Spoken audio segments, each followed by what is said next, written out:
로마에 그 유명한 판테온 신전이 있습니다. 2000년이 넘도록 끄덕없이 서 있는 그 놀라운 건축물 말이죠. 그 판테온 한가운데 지름 9m나 되는 큰 구멍이 뚫려 있습니다. 거기에서 태양 빛이 들어오는 것이죠. 태양을 상징합니다. 그래서 그것을 오culus, 눈이라고 부르죠. 이는 하늘이 이렇게 땅을 내려다보는 그런 어떤 신의 눈입니다. 그러나 자세히 보면 하늘만 내려다보는 것이 아니라 사실은 우리 인간이 올려다보는 것이기도 합니다. 나를 보고 있는 분을 내가 보고 있기도 한 것이죠. 교부들은 이 눈을 하느님의 눈이라고도 불렀고 영혼의 창문이라고도 불렀습니다. 성경에서 메 비딧 데우스, 하느님께서 나를 보고 계신다 라는 그 뜻에 맞추어서, 그래서 교회를 지었을 때에도 그 돔을 만들고 그리고 그 돔 한가운데 창문을 냈던 것입니다. 하느님께서 언제나 나를 보고 있다는 것을 표현하기 위해서요. 무슨 뜻이냐면 그때 지어진 그 건물이, 그리고 그 태양이, 그 눈이, 그 창문이 그때 그 사람들을 내려다본 것처럼 지금도 변함없이 나를 보고 있다는 뜻입니다. 마찬가지로 우리가 성경을 읽을 때 똑같은 사안이 벌어집니다. 성경은 시간을 통치하는 분에 대한 관점을 드러내고 있는 책이거든요. 기독교 신앙은 시간을 넘어서는 분에 대한 믿음이지 않습니까? 그래서 그때 그 시간에 일어난 일은 지금 이 시간에도 일어나고 있다는 그 믿음으로 우리가 성경책을 이렇게 읽어야 한다는 뜻입니다. 오늘 복음에 시몬의 장모를 치유해주는 장면이 나오지 않습니까? 이에 앞서 예수님은 가파르나움 회당에서 많은 사람들을 이렇게 치유해 주셨습니다. 남자들을 이렇게 치유해 줬는데요. 그들은 하나같이 정신에 어떤 회로에 문제가 있었던 것 같습니다. 안 그렇겠어요. 집에서 부인들하고 사는데 멀쩡한 정신을 가진 남자들이 어디 있겠어요. 근데 오늘은 잘은 모르지만 자식들에게 이리저리 시달린 한 여인이 나타나죠. 정신에 문제가 있었을 것입니다. 열병이었으니까요. 그런데 복음은 이렇게 전합니다. 예수님께서 각종 병을 다 치유해 주셨다.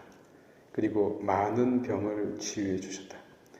그러니까 예수님은 정신과 육신뿐만 아니라 영혼의 상처까지 치유시켜 주시는 의사입니다.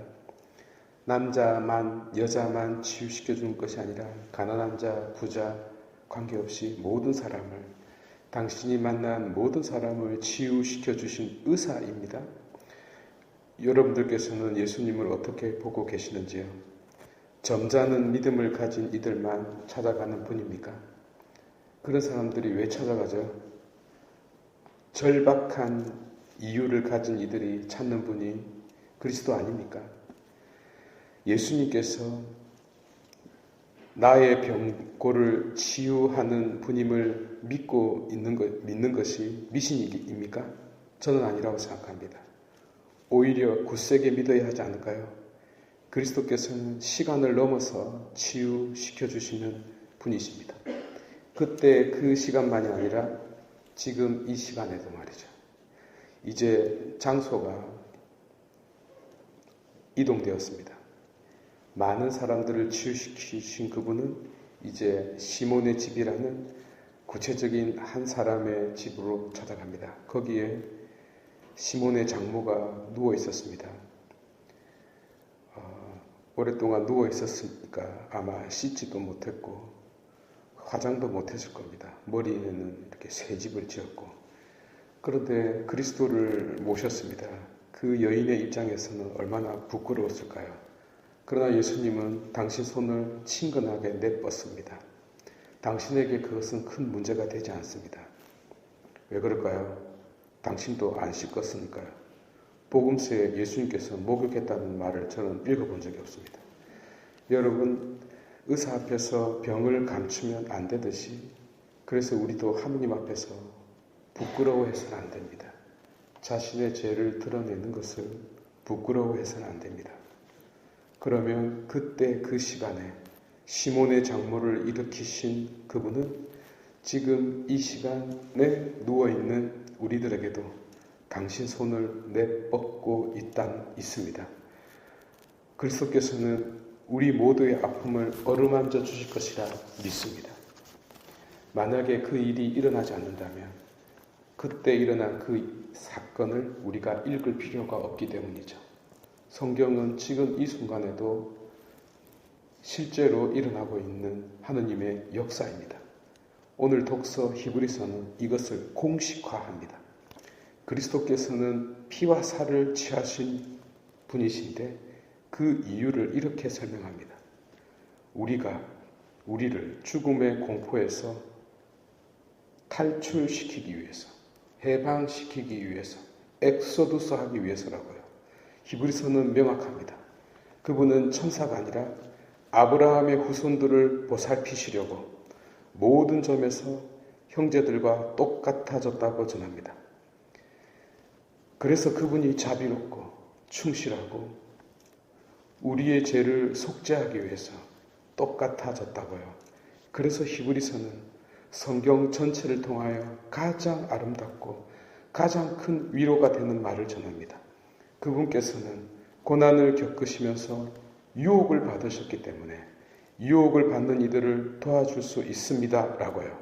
그분께서는 고난을 겪으시면서 유혹을 받으셨기 때문에 유혹을 받는 이들을 도와주실 수 있습니다 라고요. 아멘. 참으로 소중한 지체부 성도 여러분, 그때 그 시간에 일어난 일은 지금 이 시간에도 일어나고 있습니다. 그때 그 시간에 육신을 취하신 그분은 지금 이 시간에 똑같은 육신으로 살아가고 있는 우리들에게 똑같은 목적으로 우리의 형제가 되고 계십니다. 그분은 우리를 치유하시고 우리를 일으키시고 우리를 구원하실 것입니다. 하느님은 그때 그 자비의 눈으로 우리를 바라보셨듯이 지금 이 시간에도 우리 각자를 바라다 보시고 당신 손을 내뻗습니다. 굳센 믿음으로 살아가도록 합시다. 응원하겠습니다.